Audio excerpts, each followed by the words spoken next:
Hello guys, ఇదిగోండి పచ్చని పప్పు సాంబార్ చేద్దామని పచ్చని పప్పు ఉడకబెట్టానండి. ఇదైతే మిక్సీలో వేసి గ్రైండర్ చేసుకోవాలండి మెత్తగా. మిక్సీలో వేసి గ్రైండర్ వేసి దీంట్లోనే ఇంకా నూనె వేసుకోవాలండి.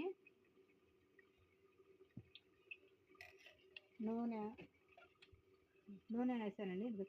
పచ్చిమిరపకాయలు, ఉల్లిగడ్డ, టమాటాలు, సొరకాయ సాంబార్కి అండి. ఇవన్నీ వేసి దీంట్లో ఉడకబెట్టుకోవాలండి ఇక్కడ మెత్తగా. దీంట్లోనే కొంచెం అల్లం ఉల్లి పేస్ట్ వేసుకోవాలండి. అల్లం ఉల్లి పేస్ట్ వేసానండి. దీంట్లోనే కొంచెం పసుపు వేసుకోవాలండి. తినాలండి.